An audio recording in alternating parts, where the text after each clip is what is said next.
Assalamualaikum warahmatullahi wabarakatuh. Kami dari kelompok 4 akan mempresentasikan hasil diskusi kami mengenai transformasi nilai-nilai. Sebelumnya, perkenalkan anggota kelompok kami yang pertama, Dewi Stianingsih, NPM 001, kemudian Sinti Nurhalimatu Sadiah, NPM 0011, Joko Setiawan, NPM 0048, Dedi Asmarasari, NPM 0083, Eka Ayu Setiawati, NPM 0193, Arifah Afiani, NPM 0203, dan saya sendiri, Vina Rutu Nafisah, NPM 0204. Lanjut saja kita ke selanjutnya. Materi yang akan kita sampaikan yang pertama yaitu transformasi nilai, kemudian nilai-nilai laten bawaan, dan ketiga, memanfaatkan budaya perusahaan. Yang pertama, transformasi nilai. Transformasi nilai, manajemen perubahan, suka atau tidak suka, harus menyentuh transformasi nilai-nilai. Tanpa menyentuh dan melakukan transformasi nilai-nilai, manusia dalam suatu institusi akan tetap melakukan hal yang sama dengan cara yang sama, seperti yang dilakukan di masa lalu. Bahkan lebih dari itu, perubahan akan ditumpangi oleh nilai-nilai baru yang sama sekali tidak dikehendaki.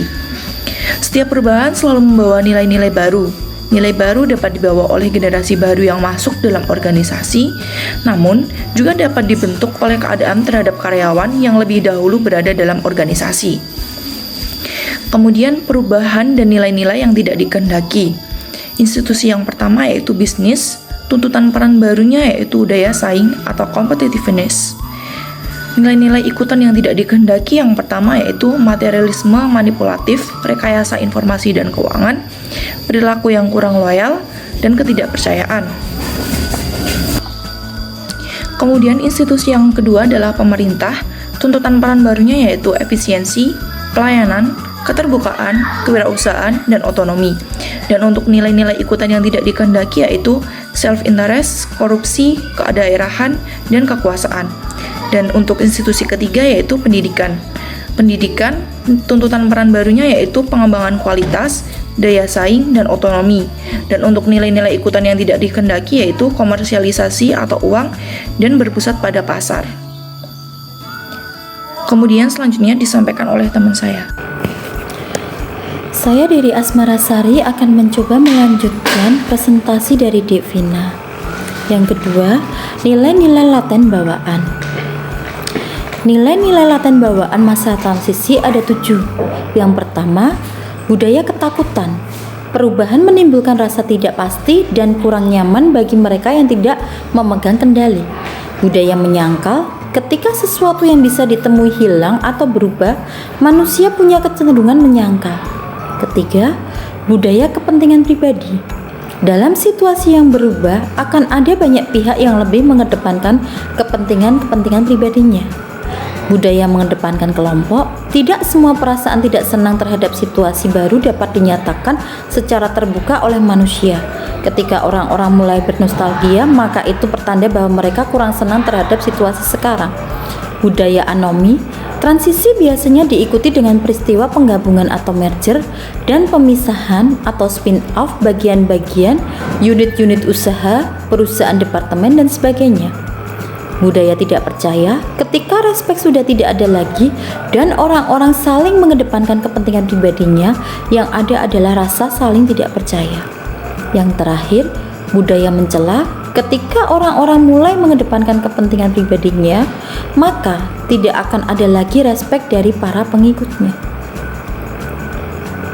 Sebab mengapa nilai-nilai laten tumbuh subur di masa transisi?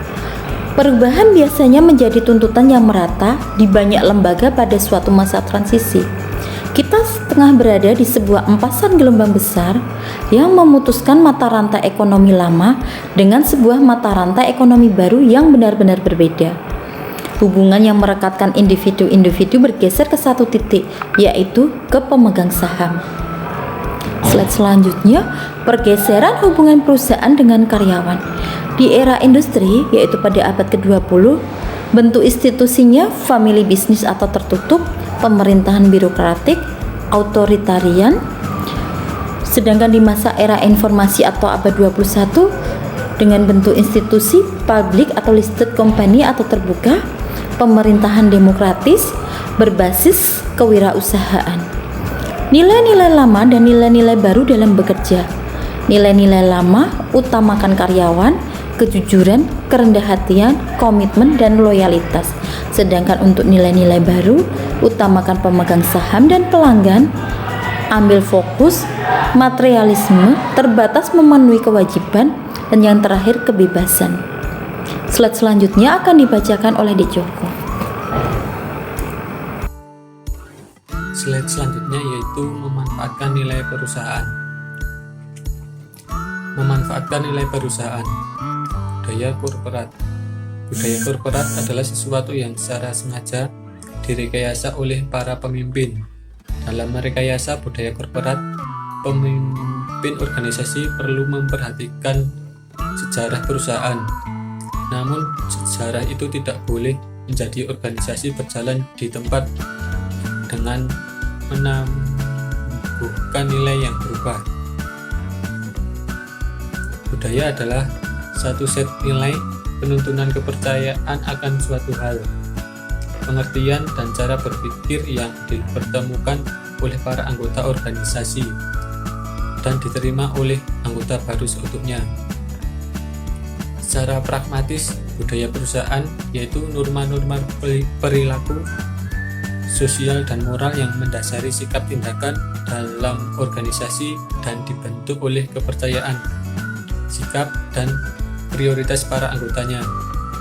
Tujuan keberadaan budaya yaitu melengkapi para anggota dengan rasa identitas organisasi dan menimbulkan komitmen terhadap nilai-nilai yang dianut dalam organisasi. Selanjutnya yaitu lapisan budaya korporat.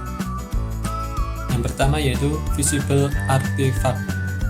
Dapat dilihat secara kasat mata yang terdiri atas cara orang berperilaku, berbicara, berdandan, serta simbol-simbol seperti logo perusahaan, lambang merek, slogan, ritual, figur-figur hero, simbol-simbol yang dipakai, kegiatan protokoler atau seremonial, dan bahasa.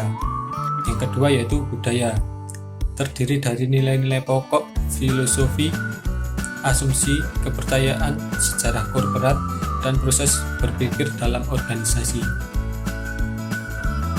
Untuk selanjutnya yaitu elemen-elemen budaya korporat.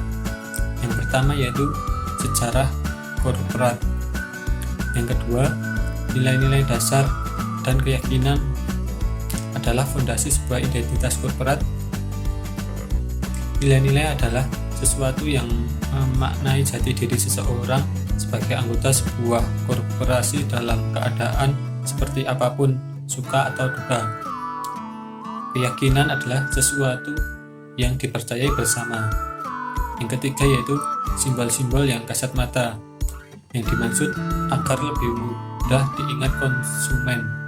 Misalnya seperti logo, nama perusahaan, cara berpakaian karyawan, dan sebagainya.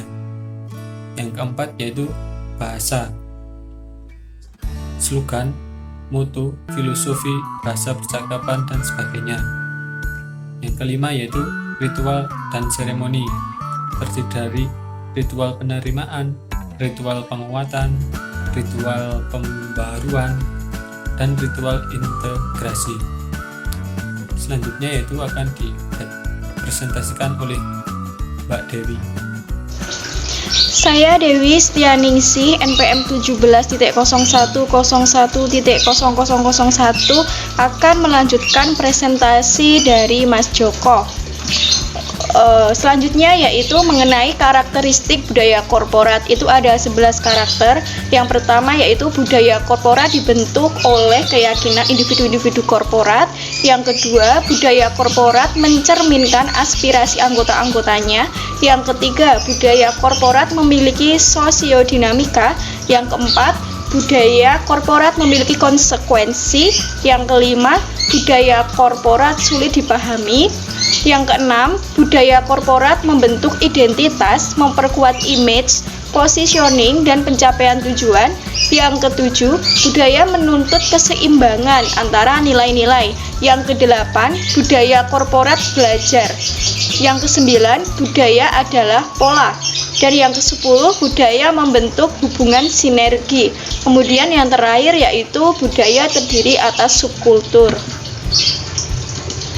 Kemudian hubungan lingkungan dan strategi manajemen terhadap budaya perusahaan. Di sini ada 4 hubungan, yaitu ada budaya adaptasi dan budaya misi itu termasuk dalam ekstern, dan kemudian budaya partisipatif atau budaya konsisten itu termasuk dalam intern. Budaya adaptasi ditandai oleh keadaan lingkungan yang tidak stabil dengan perhatian sinergi yang terfokus pada kegiatan ekstern. Budaya misi, budaya ini ditandai oleh keadaan lingkungan yang relatif stabil. Dalam keadaan lingkungan yang stabil, institusi mulai memperhatikan orang-orang di luar dirinya. Tujuannya adalah untuk menyebarkan visi institusi kepada khalayak. Budaya partisipatif. Budaya ini memfokuskan perhatiannya pada keterlibatan seluruh orang dalam institusi terhadap perubahan lingkungan yang cepat atau unstable. Kemudian yang terakhir ada budaya konsisten. Budaya ini dikembangkan dalam keadaan lingkungan yang stabil. Dalam keadaan itu, perusahaan memfokuskan strateginya ke arah intern. Simbol kepahlawanan dan protokoler dimaksudkan untuk mendukung kerjasama, tradisi, dan mengikuti kebijakan institusi dalam mencapai suatu sasaran tertentu. Sekian presentasi dari kelompok kami, kurang lebihnya kami mohon maaf. Wabillahi taufik wal hidayah. Wassalamualaikum warahmatullahi wabarakatuh.